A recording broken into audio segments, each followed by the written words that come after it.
Hello, welcome. I'm Andrew Hagan. Thanks for joining me. I'm going to read from 3 books today, 3 short prose pieces. And the first is from my latest novel, Mayflies. I'm going to read from the opening of the novel, so I don't need to set it up in any way. Tully Dawson made himself new to the world and ripe for the glories of that summer by showing he was unlike his father. It wasn't a matter to fight over. Some families are made up of strangers and nothing can change it. But I think it always bothered Tully that Woodbine couldn't cheer him on when he came by the football field to watch the game. The old man would only shake his head in a know-all way and stare at the Firth of Clyde with an injured look. Tully had named him after the cigarettes. They all had their nicknames, those reluctant fathers. They sat at home opening cans of lager and cussing our Saturday nights. I suppose we could have drifted over to the touchline and asked his opinion, but being young is a kind of warfare in which the great enemy is experience. Our cheeks burned and we watched him walk towards the unstained light of the harbour. 1984 was the end of Old Woodbine, or 1985, when the strike ended and the Ayrshire men returned one by one to the pits, met at the gates by women giving out carnations. The miners had fought hard, but they were all sacked within a month. "He takes his shame out on us," Tully said. "I suppose Thatcher never really got it about the enemy within." And that comment was pure Tully. You could imagine how his whole spirit, as well as his famous good looks and his green eyes, came from a dream of the freedom that existed just beyond his dad. But the photographs tell a sadder story, the saddest one, because Woodbine had green eyes too. Irvine Newtown, east of eternity. Tully was 20 years old and a lathe turner. He impersonated Arthur Seaton from Saturday night and Sunday morning by taunting his boss all week and drinking pints of black and tan all weekend. He looked like Albert Finney, all slicked up hair, but in Tully's case, spiked with soap. At that time, he had the kind of looks that appeal to all sexes and all ages, and his natural effrontery opened people up. He was in a band, obviously. They had sprung into existence the previous winter. They were called the Bicycle Factory, another Saturday night reference, and would later flirt with success and change their name several times as Tully went from singer to drummer. When people asked why he was so often the best man at weddings, it was clear they hadn't known Tully Dawson in his prime.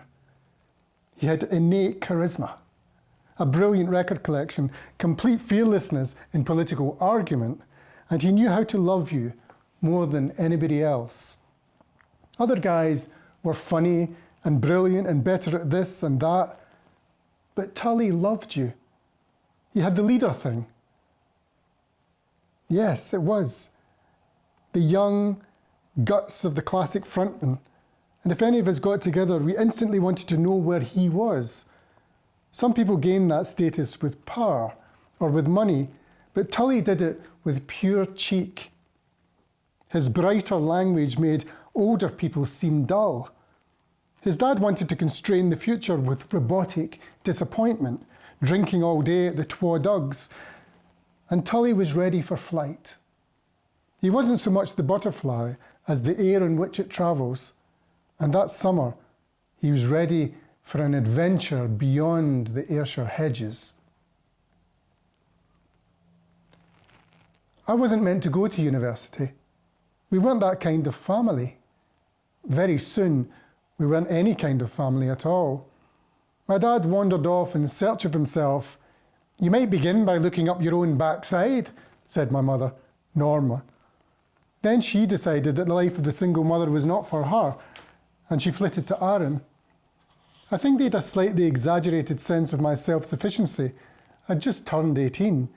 Yet it was consistent with their behaviour all through my childhood, falling apart or bolting. My mum and dad imagined I would love swanning about in a council house by myself. In fact, I spent more and more time at Tully's, and within a few weeks, I felt I was finished with them. I've divorced my mum and dad, I said to Tully one night at the pictures. It was Mona Lisa for the umpteenth time. Don't be daft, he said. They'll be back, like Arnie. No, I'm not having them back. It's the solo life now. No way. I'm serious. They can pay the bills for a few months and then that's that. They never wanted to be in a family and they've tortured each other for years. I'll stay until I go to uni. That's the end of it, man. They fucked it. Stay at mine whenever you like. If you don't want to stay, just come over for your dinner. My mum loves you. Thanks, mate. He leaned over and kissed me right on the forehead. You're in charge, Noodles. Do your life your own way. I didn't know I wanted approval until Tully gave it to me. I didn't know life could be like that. It was part of the teenage dream to find a pal who totally noticed you. Do you think Bob Hoskins is a family man? I asked. In dreams? Tully said, staring at the screen. Everybody is. In dreams. That was just the latest change, the divorce. I'd always been bookish. I was one of those kids who bumped into lampposts on the way back from the library. I read all the books they had, including the Zane Greys and Mills and Boon. I read birdwatching books and tomes on French wine and the history of scent. I didn't know what to do with it all, yet it somehow embroidered an image of the future. I'd gained courage from a lovely teacher, Mrs. O'Connor, who taught English at St. Cuthbert's, a Catholic secondary in the middle of a housing estate. Poor old St. Cuds.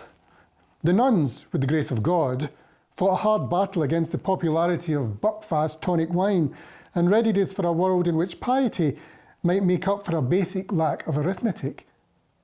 Each year, the boy who wasn't expelled and the girl who wasn't pregnant became joint ducks, and the football team added to its fame for rioting in nearby towns. The idea at home had been that I'd get out of school as fast as I could and get a job. And so, the year before that final summer, when I was 17, I'd gone for an interview in the office of a fence building firm down by the railway station. To be honest, it was a porter cabin, or a kennel, if I'm more honest, and it smelled of ancient rocks and roll-ups. The day of the interview, I arrived wearing a borrowed suit with a book jutting out of my pocket.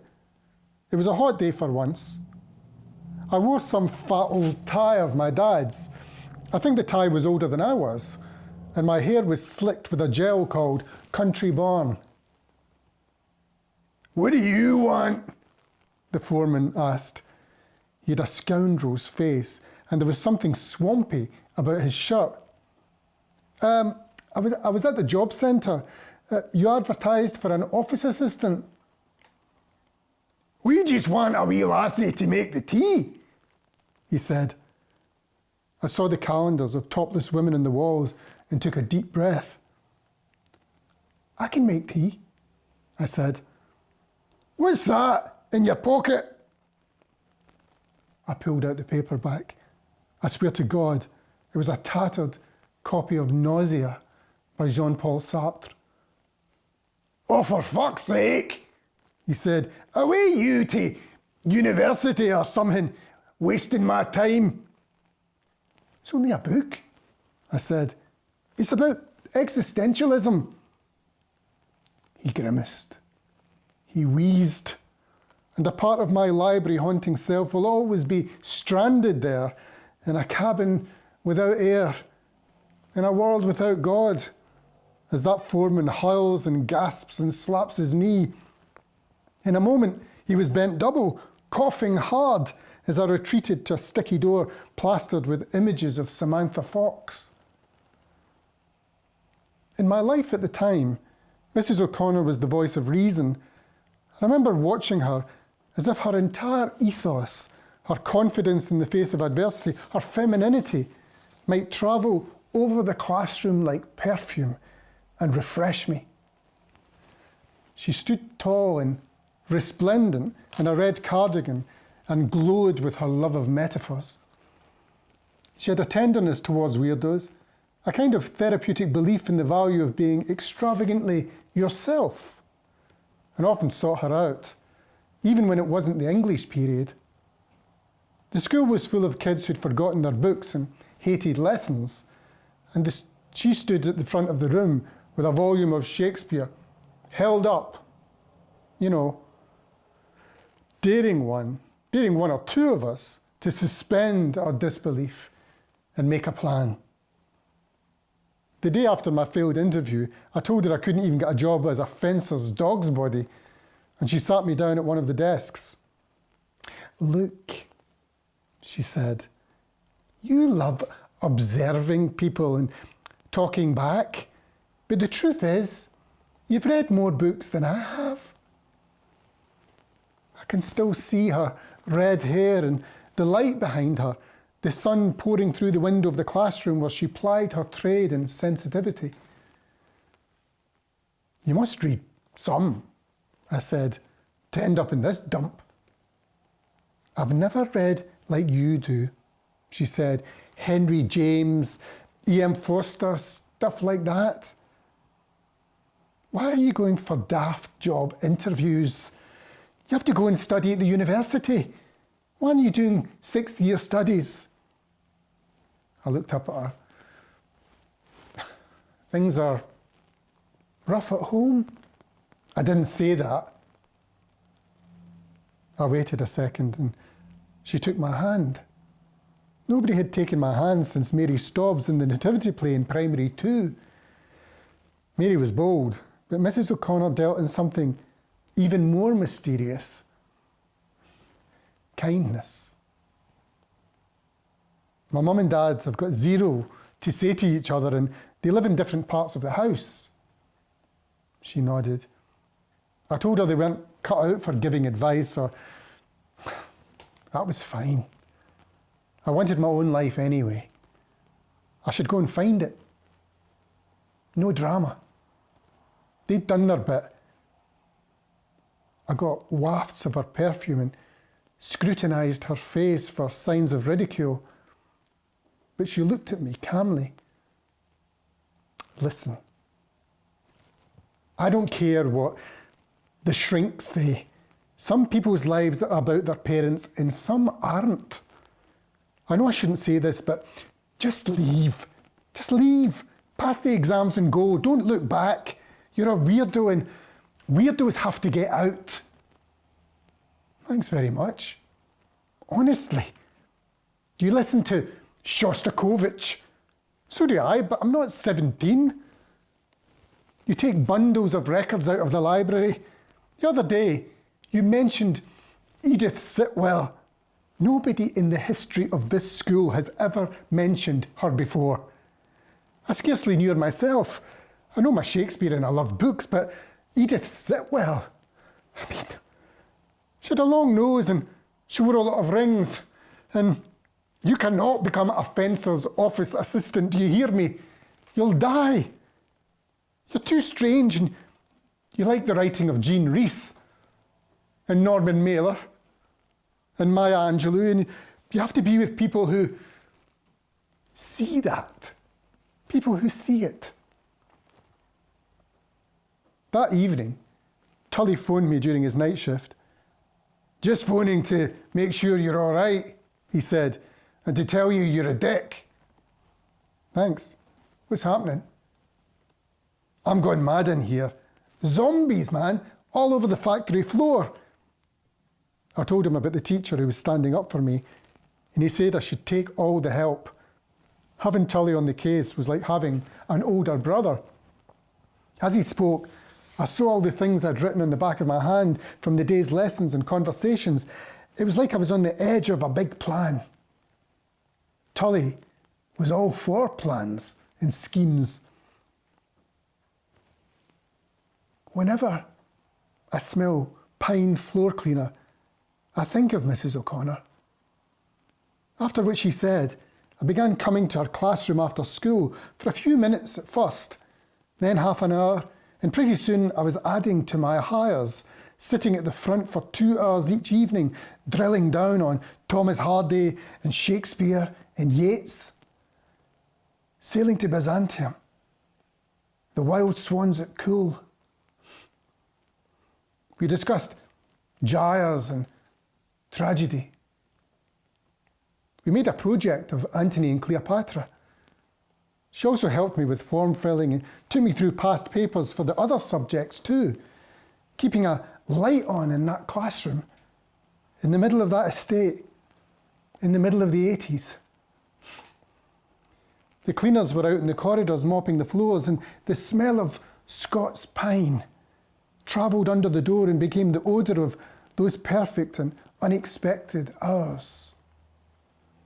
I fancied we were high up in a forest where the air was clear and no one could damage your hopes or trouble your freedom. After the results came in, I went to school for the last time. She was sitting with a huge pile of jotters. "Ah, James," she said, "I gather you got a place." Strathclyde. She jumped up from her desk and hugged me right next to the blackboard. "Susan," I said. "Mrs. O'Connor to you." She was smiling. I didn't know what to say. It can take a whole lifetime to know how to thank a person. "It's good," I said. And she sat down again and took up her pen. I went to the door and slipped past it before popping my head back round. "Forgot something?" "You know she had brothers," I said. "Who?" "Dame Edith Sitwell, the poet with the rings." "Away you go, James," she said. "They were called Osbert and Sir Jeffro." We both smiled. "There's a couple of good Scottish names for you." She threw her head back. I could still hear her laughing as I made my way down the corridor and smashed out into the sunlight. The second piece I'd like to read is from a short story I published in the New York Times Magazine at the beginning of the pandemic, back in March 2020. The New York Times editors decided, having looked at Boccaccio's Decameron, that the times might be ripe for writers to consider the matter of plague and the times that we were living through. So they asked 20 novelists and short story writers around the world to contribute a story each. Mine is set in Glasgow. It's called Keepsakes.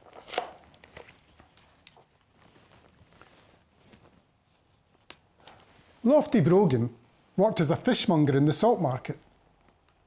People said he was the fastest skinner in Glasgow, but he couldn't do jokes like the other guys. This manic lady came to the stall every morning and told them she wanted kippers. "I'm Gita from Parney Street," she said on that particular day, "and my name means song." "You're in the right place," Elaine the boss said. "Lofty here's a lovely singer, aren't you, darling?" He wrapped the kippers in some greaseproof paper. The boss had lipstick in her teeth. "Come on, Gita," she went on to say, "why don't you change it up for a wee bit today? We've got all the stuff here for a fish stew." "Cachucho," Lofty said. "Red mullet, a bit of sole, clams." "I can't cope with fancy fish," Gita said. Elaine told her she was making a mistake. "You're a great cook, and you're going to turn into a kipper if you eat any more." Gita opened her purse and picked out the usual amount. "She used to run the best Indian restaurant in Argyle Street," Elaine said when the lady walked off with her bag. "I feel sorry for her." There was too much history, Lofty thought. He was okay working at the fish place, but it wasn't his trade. He'd served his time as a joiner. He liked Elaine, that was all, and building sites were a nightmare. The main thing he cared about was European cities. He saved up all his spare cash so that he could fly off to these places, the emptier the better. At work, he hardly spoke. He knew about mussels and whelks, how long to cook a John Dory, and he got nice looks over the ice boxes. Elaine called him angel eyes. The market did poultry as well as fish, and he could sell squabs as fast as he could sell an octopus, so she had no complaints. Some things, he said, his workmates didn't get, though. The day before the lockdown, he combed his blonde hair into a quiff and wrote an ad for a boyfriend. Elaine was excited about the ad, but he told her it was no big deal, just a dating profile. "You're nice looking, Lofty," she said to him during the break, "and tall. You should have stuck in at school. That way you wouldn't be renting rooms and paying these extortionate rents.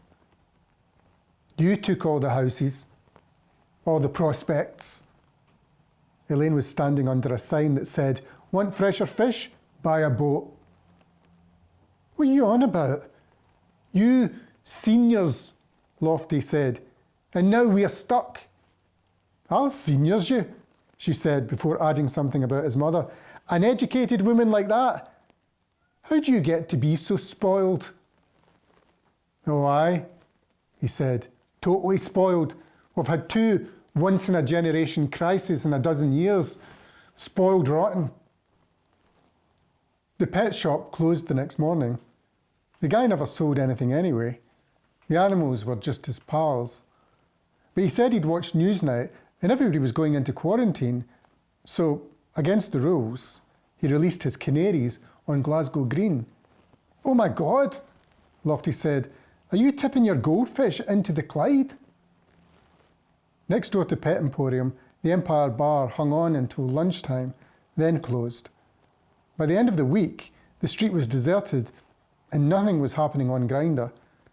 The flat Lofty rented down the street looked into the green, and it was strange for him to see that nobody was outside the courthouse. The smoke from the Palmedy furnace had stopped dead. He didn't like calling his mother. Half the time she'd just talk about the past or go on about money. "You're addicted, you, to being awkward," she said to him that afternoon. "Nothing's ever your fault." "What?" "It must be such a comfort." "My life is a result of your decisions." "Oh, get a grip," she said. "You're 27 years old." "I didn't want to be a joiner. I didn't think I'd stay at market." "You're always late to the party," she said. "Why not throw your own party? Why not fill it with people you care about and show some commitment?" "Because you drank all the champagne, Mum," he said. He didn't call her for another 10 days, and when he did, a nurse answered. She said that his mother couldn't come to the phone, that things were pretty bad, and later that day they took her in an ambulance to the Royal Infirmary. It ended very quickly after that. There was nothing he could do, and then it was too late to do anything. A doctor had called his older brother in London and then rang Lofty, but he wouldn't pick up. Daniel had been nothing to him for years. Dan was away. Dan was out of it. They had a spat when their father died in 2015. Lofty accused his brother of stealing a briefcase from their parents' flat. "That's the maddest accusation I have ever heard," Dan texted him at the time, and Lofty just ignored it. Then Dan ranted and raved to their mother before blocking him, which made Lofty feel victorious. It was obvious Dan was guilty and out of control, not only about the theft, but about everything. Dan had always acted as if his family was a total drain on his concentration. The one time Lofty went to see him, they nearly had a fight in the middle of Notting Hill Gate.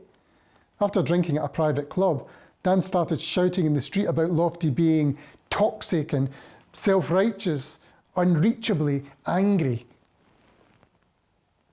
Whatever. Lofty spat on the ground right next to him. "Your life is a joke, Dan. All this cash, you make me sick." Their mother later told Lofty she'd heard about the argument. He knew that she and his brother agreed. It was Lofty who was the problem. They were on the same page or into the same books. They used words like dysfunctional. People had issues. After the thing with the briefcase, his mother sent him a book in the post called How to Be Free of Yourself.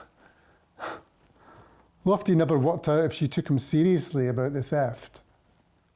She never brought it up. Not once. He felt detached in a whole new way and was tearful as he left his flat, banging the door.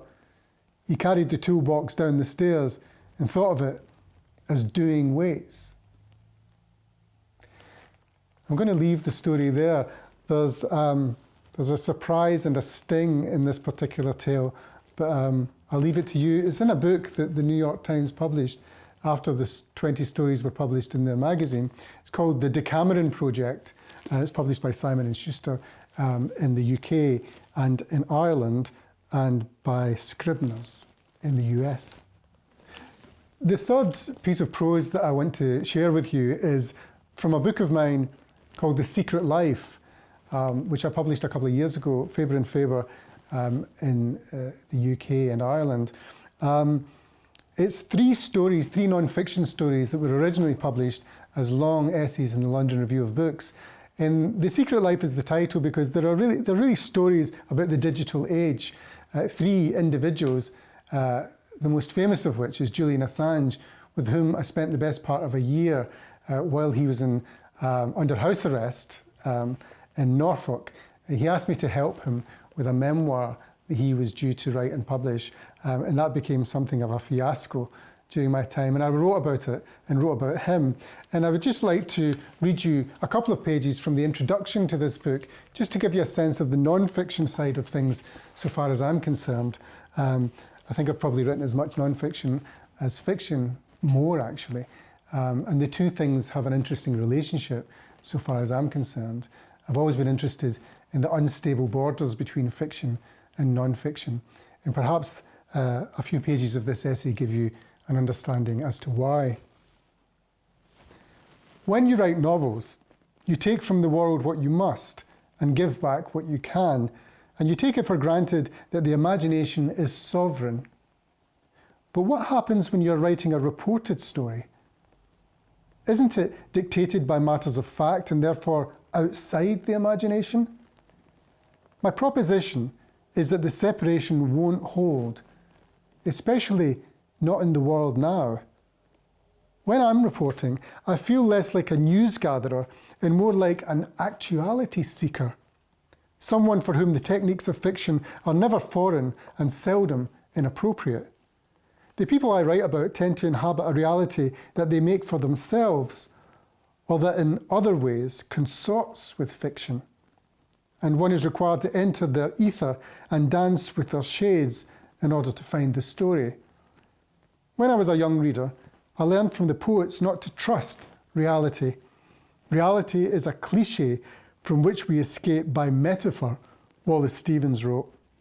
And the leading figures in this book, in these stories, each of whom is real or began real, depend for their existence and their power in the world on a high degree of artificiality. It is the habit of the times we are living through to organise the ironies embedded in this state of affairs and call it culture. Just look at reality TV. And the creative writer, given what I've said about metaphor, may have a head start when it comes to investigating that particular culture, which is why we would do well now and then to open the notepad and turn on the recording device. Asked which of the arts was closest to writing, Norman Mailer once told me the answer was acting. He talked about an essential loss of ego, a circumstance that most people wouldn't associate with Mailer. But the principle will be familiar to writers of fiction and non-fiction who are always on the lookout for a second life, believing it must be a writer's business to invest freely in self-transcendence. I believe that is what F. Scott Fitzgerald meant when he said there can be no reliable biography of a writer because a writer, quote, is too many people if he's any good, close quote. We were addicted to the ailments of the web long before we understood how the technology would change our lives. In a sense, it gave the tools of fiction making to everybody equally, so long as they had access to a computer and a willingness to swim into the internet's deep wells of otherness. G.J. Ballard predicted that the writer would no longer have a role in society. He would soon become superfluous, like those characters in 19th century Russian novels. Given that external reality is a fiction, Ballard wrote, he does not need to invent the fiction because it's already there. Every day on the web, you see his point being made. It is a marketplace of selfhood. With email, everyone can communicate both instantly and invisibly as either themselves or someone else. There are 67 million invented names on Facebook, many of them clearly living another life, less ordinary, or at any rate, less checkable. Nobody knows who they really are. Encryption has made the average user a ghost, an alias, a simulacrum, a reflection. In this climate, only our buying power makes us real, and what self we have is open to offers of improvement. New eye colour, better insurance, slimmer body. From marketing firms and mobile phone companies before they hand our data to governments who aim to make us visible again in the interests of national security. The rest of that essay is available in The Secret Life. Thanks for being here and for spending some time listening to me. It's been a pleasure to read these prose pieces to you. Thanks for coming to Pages Festival.